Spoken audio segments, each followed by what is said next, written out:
So you've got your shapes on your template page. You cut out your shapes from your template page, and then it tells you, so the large oval is to cut out of yellow felt, and then you have some rectangles there to cut out of black felt. You have a black circle, that's going to be for the eye, and you have a crescent shape, which is a little bit trickier, which is going to be for the mouth. Now you can either have it as one whole one, you can have it as half of one, that's entirely up to you. So our first job is to sew on these rectangles. So you have some different coloured thread on your bobbin, and you have some black, and it tells you, I think it probably tells you, but you've got six different strands in like one sort of rolled together thread. So on some of the sewing it'll say use one strand, so what you do is you sort of separate that and then pull it along and take your length. On other parts where the bee is moving on the bag, that may use two strands just to make it a little bit thicker. Okay, so don't be tempted to use all of the 6 strands at all. Go by what the instructions say, because otherwise you will run out of thread. So I've just used a running stitch to sew these on, which is basically one of the first stitches you learn. It's a sort of an in-out stitch, used actually a lot in things like tacking when you're making clothes. You use it for decoration. You use it for lots and lots of different things, but it is one of the first stitches that you learn when you do sewing, but it's one of the most used and one of the most useful. So put your knot in the back, and then you are just going to go in and out. I'll show you on the back, you can see on the yellow, and then this will secure the stripes of the bee on.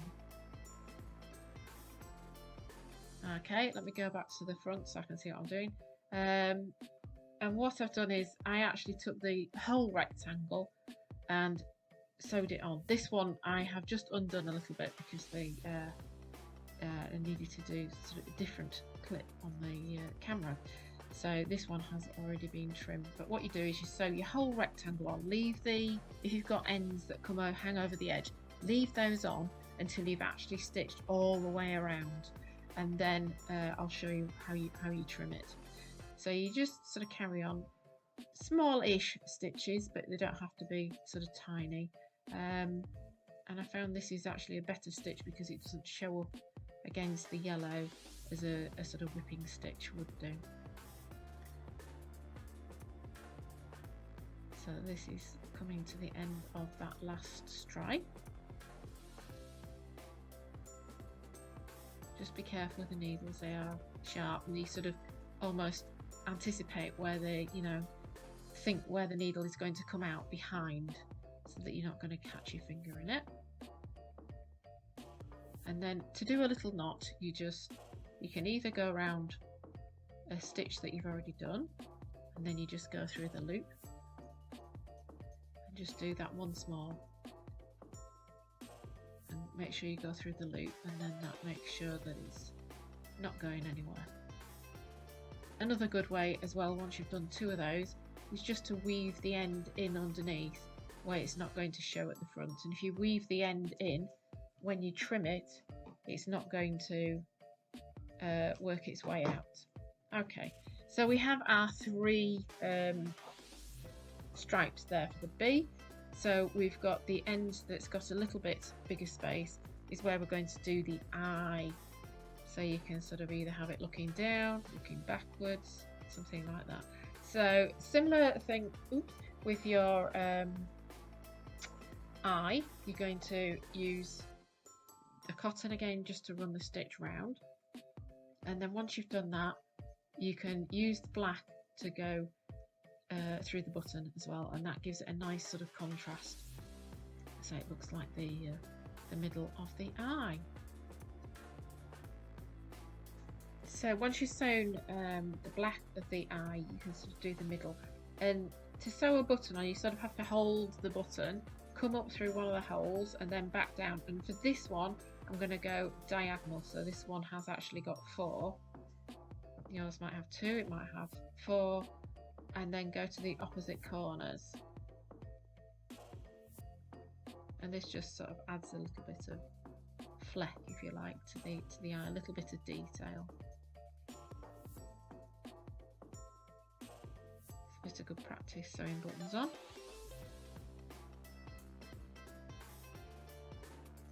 And when I'm doing it, I'm sort of feeling for where this finger is sort of pushing the needle where my eye is looking and where I think the hole is.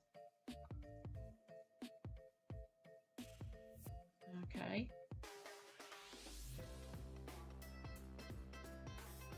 Just be careful it doesn't come up in your finger.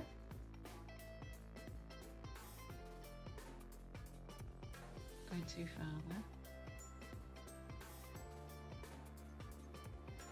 Okay, so once you've done a few of those, you can then just come up underneath like you would do if you were sewing a button on.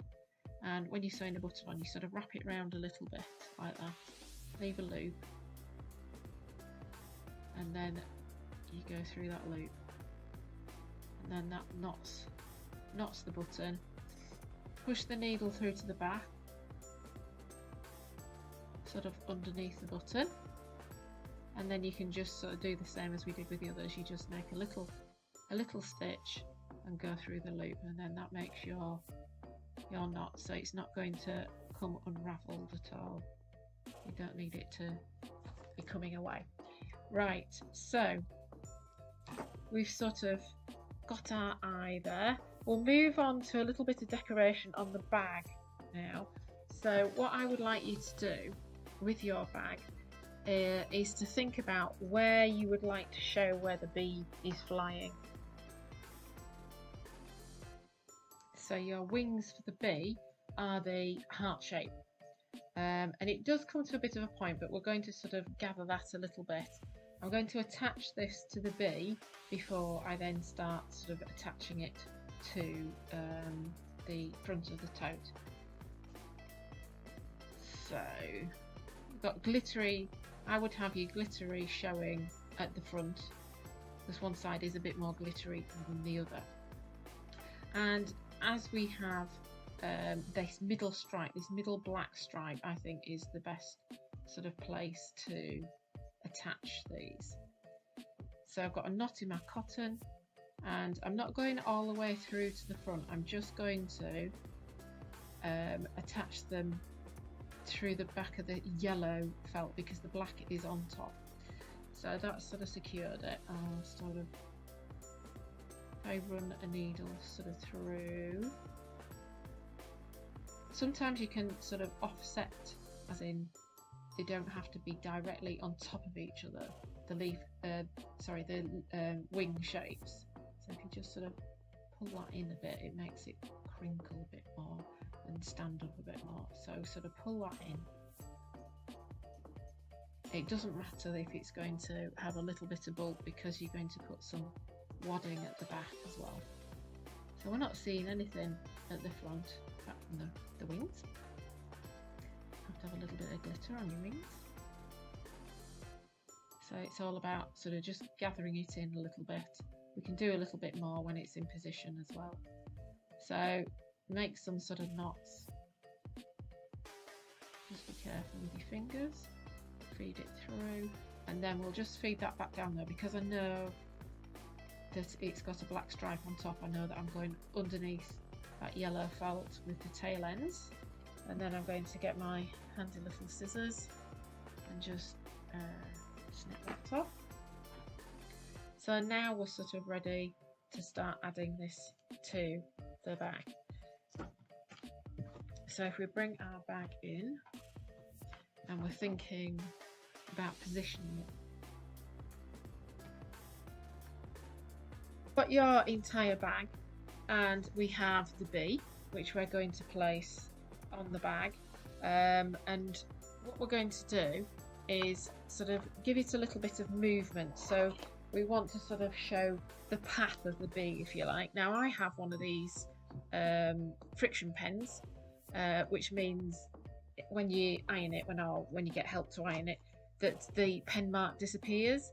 You might have some chalk, or maybe some dressmaker's chalk if somebody's got some in their sewing box, or you can do it just as you like to do it. Try not to use a pencil that's not going to disappear, because with it using a running stitch rather than a back stitch, you're going to see it. So I've sort of started mine nearly in the corner of the bag, and I've gone in a bit of a swirly pattern, and the idea is that then the end point is where the bee is going to go. So I have sort of done this with my friction pen. As I say, you don't have to use that at all. You can just do a little curly bit at the end. This is using 2 threads of your black, so this is something that's a little bit thicker. So what you're going to do is you're going to just do a running stitch to follow that line, and for this you may either need to put a piece of cardboard in the bag so that you aren't stitching you accidentally, and it's easily done. I've done it, we've all done it, just when you think you're sort of cracking along with your sewing, and then you've ended up stitching the 2 sides together, and you have to undo it all.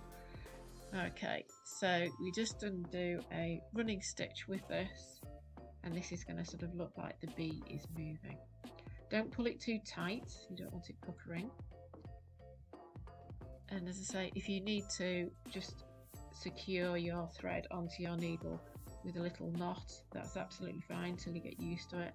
And then as you get used to it, you can just sort of make sure you don't pull it too tight and you don't lose the end.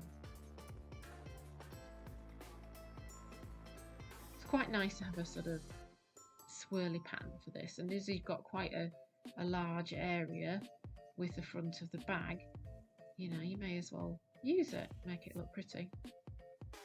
It's almost as though it's been going around the garden and buzzing into all those flowers. Okay, we do this first so that we aren't faffing about sort of underneath where we're going to put the bee. So once this is done and you've already decided the position of this, then your bee is then going to sort of be stitched onto the bag on top, so you haven't got the worry of trying to make the 2 meet, if you see what I mean. Okay, so that's doing the trail. So I've pressed the bag now so that it's removed any of the friction pen. As I say, if you haven't got friction pen, you'd have to use chalk, or you can just do it freehand, however you like. So, and it's a good idea actually, whilst you're doing that, just to iron the bag so that it's nice and straight and nicely pressed before you add your bee, and the handles as well. Sometimes in transit they do get a little bit squished. So with still your cardboard inside, or something to sort of stop you almost have to put one hand inside the bag, and you sort of got to sort of manipulate it so that you can sew this on. Now I'm using my yellow thread now on the yellow parts and the black thread on the black parts, and I'm just going to use one strand and work my way around, and I'm going to do, as I say, these yellow parts in the matching colour. You could try it, you could do almost the reverse, couldn't you? You could sort of do the black in the yellow and the yellow in the black if you wanted a little bit of contrast. And when we get about halfway around, I'm going to start sort of putting some wadding inside the bee, just to give it a little bit of depth, a little bit of padding.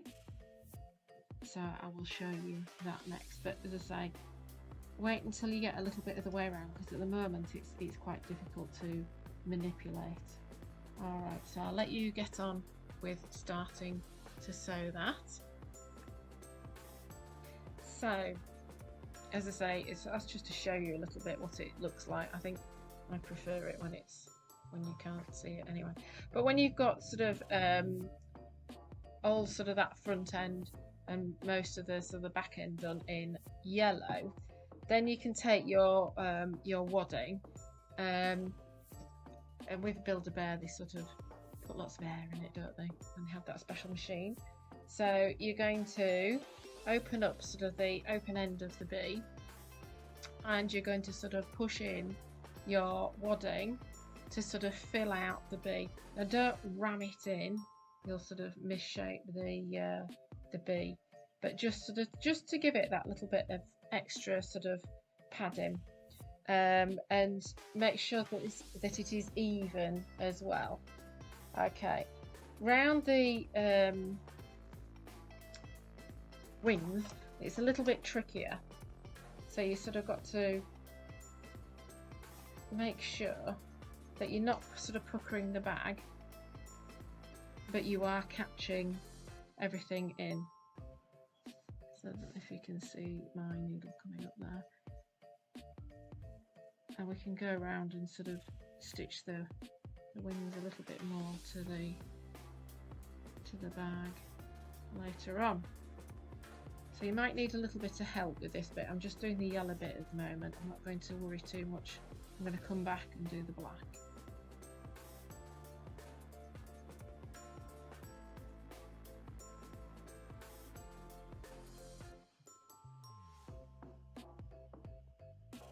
Okay, so you're going through the wings, the felt, and to the back of the bag.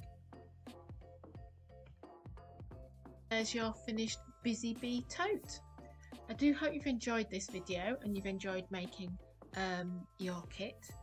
Please have a look at our website if you would like to see other things that we do. That's www.thewoodcottagecrafts.com, and subscribe to our YouTube if you enjoyed this video. Have a lovely day. Make sure all your Busy Bee things go in your bag, whether it be a book and some lunch to go down to the bottom of the garden, or some crayons, or put your favourite music in there and just go and relax in the garden. Have a lovely day. Thank you so much for watching.